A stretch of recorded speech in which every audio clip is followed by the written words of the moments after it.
Hey everybody, it's Mitchell coming to you from my YouTube channel, The Added Voice. A few days ago I made a quick video saying that I was going to upload a more detailed video about the Syracuse University racism accusations, the numerous accusations. And since then, they did a sit-in. They pretty much took over the Bryan Hall or something like that. 250 people in there sitting in for over 2 weeks. Well, I did some more research, and it turns out they had a list of demands, 18 to be exact. And I felt like I wanted to tell you what them demands were because, some of them are reasonable, but a few of them are reasonable. Most of them are just out of hand. And then I'm going to tell you what the administrator, the boss man of the whole college, said, and tell you how they reacted. Anyways, their short-term goals: number 1, different punishments for different levels of involvement, including expulsion for every student involved with the hate crimes committed in Day Hall and any other incidents of racism that have occurred since that are found to violate the student code of conduct. Number 2, SEM 100, reform led by a diverse group of students and faculty to curate a curriculum that accurately addresses diversity issues in the 21st century and how they are influenced by history. SEM 100 is a class for first-year students to promote a positive campus atmosphere. Number 3, institute a clause in new faculty and staff contracts that requires mandatory diversity trainings, as well as new diversity hires. Current faculty and staff who are not tenured should have to attend new diversity trainings. I'm in school full-time. I work for the college as well in the fitness center. And correct me if I'm wrong, but I am under the impression that colleges already have to do that, even for trans rights. That's how recent they have redone some of them classes. Number 4, we would like to engage with the administration to strengthen or clarify the current anti-harassment policy regarding the use of abusive, threatening, or harassing hate speech to deliver a message that targeted use of hate speech is unacceptable. They are correct that racism is unacceptable. People shouldn't be racist like that. But in America, there's no such thing as hate speech. This is not Canada. We do not have human tribunals. We have the First Amendment. And as long as you ain't inciting violence, which, even though I do not agree with them being racist, that's not hate speech. That's not inciting violence. The rest of the 13 or 14 demands are long-term goals. Long-term goals. 5, a housing portal. This is what they're demanding. Such as My College Roomie or RoomSync should be implemented as an option in roommate selection process to allow future residents to choose a roommate based on mutual interest and identities, as well as the expansion and promotion of multicultural learning communities, LCs, to more residence halls on campus, including upper division and mixed population communities. Number 6, in order for the Office of Student Living, OSL, to properly implement housing changes, OSL should be allocated more funding for RA training, programming, and other multicultural events in the dorms. Number 7, agree to hire more counselors that better represent all marginalized identities on campus and more counselors with language fluency before the fall 2020 semester begins. Allow students to select their own counselor and enhance any current diversity and inclusion training, mandatory for both new and current counselors.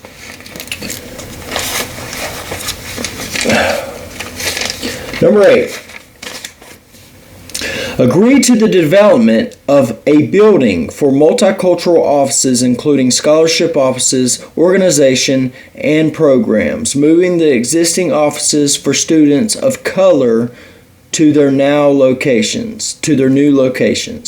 This building should exist as a headquarters for those programs and offices. However, we would like to see these offices and programs represented across campus. Before I go on, essentially you see what they're segregating themselves. That's what they're calling for. What is all this said? We want our own dorms where we are all together.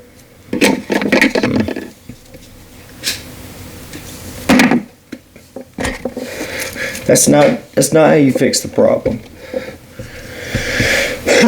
Number 9, agree to allocate necessary funds to support current. Now listen to this one. I can agree with assistance and help, but listen to how it's worded. Agree to allocate necessary funds to support current students of color in alleviating financial burdens. Pay my bills, pay my debt. The gall of these young people. I was young like that. I'm in college right now, but I was that young, and I'm not talking about race. It has nothing to do with race. It has everything to do with entitled. Number 10, individual diversity be added to the factors considered when admitting students to colleges through the intra-university transfer process. Let me repeat that. Individual diversity be added to the factors considered when admitting students to colleges through the intra-university transfer process. So essentially, in the transfer process, race should be a reason. It's just, we're in 2019. It's asking us to go back decades. Number 11, agree to the allocation of a minimum of $1 million. Now listen to this. Agree to the allocation of a minimum of $1 million for the creation of a unified required curriculum that educates the campus on diversity issues and specifically anti-racism.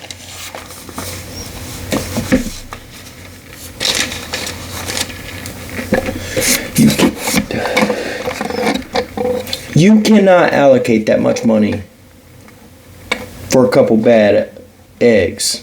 And I'm not saying people being racist is horrible and they shouldn't do it. But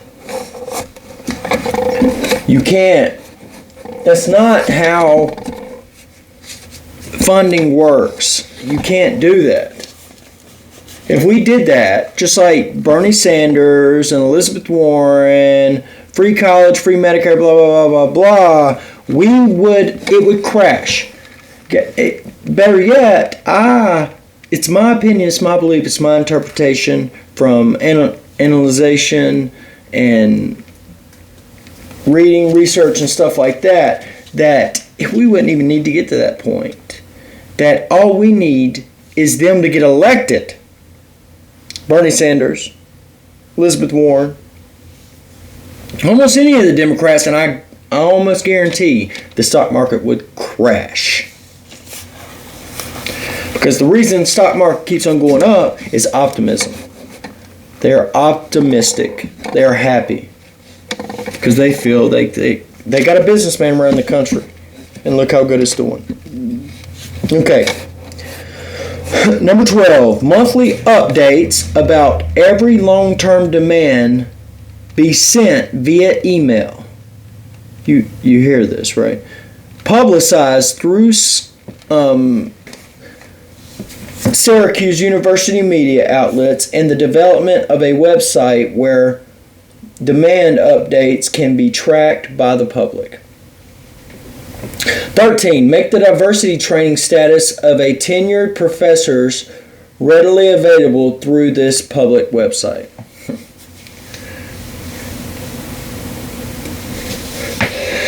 It already is. That's what I'm saying. Number 14. Syracuse takes initiatives to equalize treatment of multicultural Greek life and acknowledge the unique challenges multicultural Greek life faces. So it's talking about fraternities. And I'm assuming they put that in there because when that one, the black girl that was called the N-word by the 9 guys, the 4 guys that went to that college that was part of the fraternity at the fraternity's house, the party they were at, they're already been expelled. And the other 5, I think, went to other schools. But then we got number 15. The university agrees that when racially motivated incidents which impact the larger campus community occur, administration will respond within a maximum of 48 hours.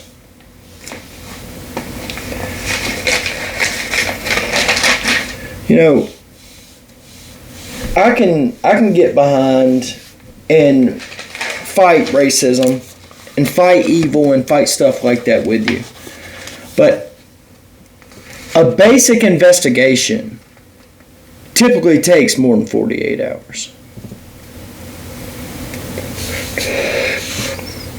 Number 16, we demand consistent levels of engagement from the chancellor with minority communities, specifically a mandatory annual State of the University address as it relates to the students of color experience.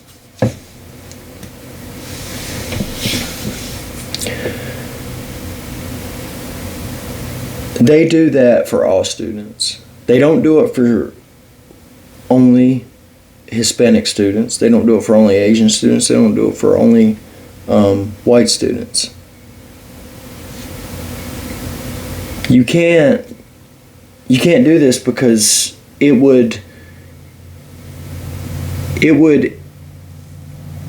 in essence throw every civil rights act we've accomplished and ratified out the window. Number 17, Syracuse University expands and invests in student volunteer opportunities to better serve underserved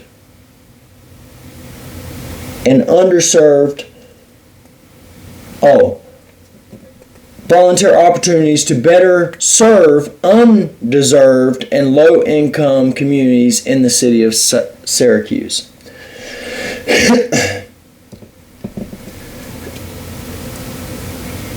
You have to understand, I'm not sure if Syracuse is a public or private but most likely they're getting federal funds.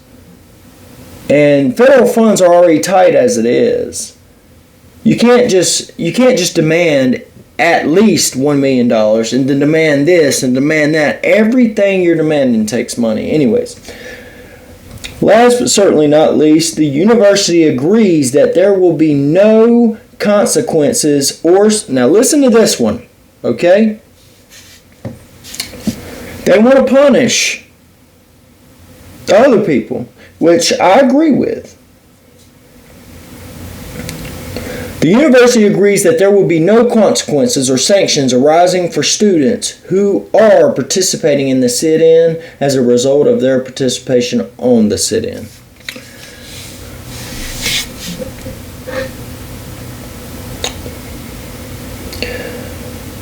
This sums it up. The police chief. During a press conference held on November 12th, Syracuse Police Chief Kenton Buckner defended Sevenode, which is the chancellor, saying that while he understood, I want you to listen to this, while he understood why students were uncomfortable, he didn't believe there was any physical threat to students on campus. I can tell you, and this is him, and I'm quoting him, word for word, I can tell you that from my view, from where I sit here on the ground in Syracuse, where he was for a couple weeks, the chancellor could not have done more to try to respond to the issues that are going on at this campus, he told reporters.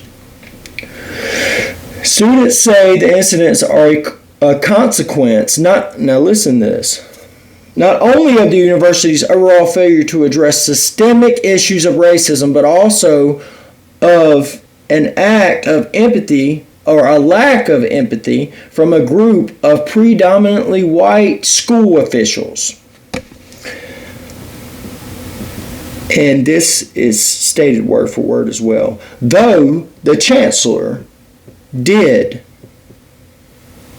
share a story with the university senate about raising a mixed race family in the South, where his kids and wife experienced racial epithets. The protesters are also calling for the resignation. Now listen to this. The chancellor came back and said, hey, I cannot do all 18. It was 19. There was one I missed. I cannot do all 19. I can do 16 of 19, but I cannot do the other three. I can't do the $1 million. I can't do the money for the volunteer because it's just, they don't have the funds. But he is willing. He came out and has bet numerous times, numerous days in a row, telling them, I will do 16 out of 19. I will do 16 out of 19. I'll do them all. I'll do pretty much all of them except for the $1 million, at least $1 million, plus more money. I mean, which means he's going to do the other department. Anyways, let me finish this up. The protesters are also calling for the resignation of the Department of Public Safety, Chief Bobby Minato, DPS Associate Chief John Sardino, and Senior Vice President for Student Enrollment, M. Dolan Ivanovich, and the Chancellor. We got to stop.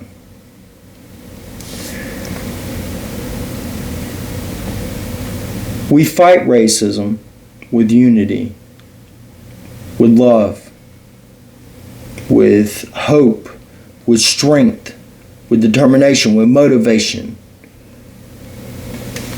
with relentless pressure. But we don't fight racism with racism. And we can't By what the story states, most of this, nobody's seen the racist thing in the snow. The memorandum that was supposed to be sent, nobody came forward for that.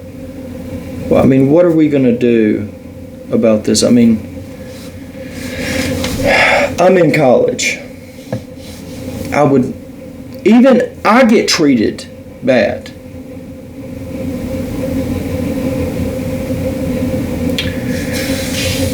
Comment, like, share, comment, subscribe.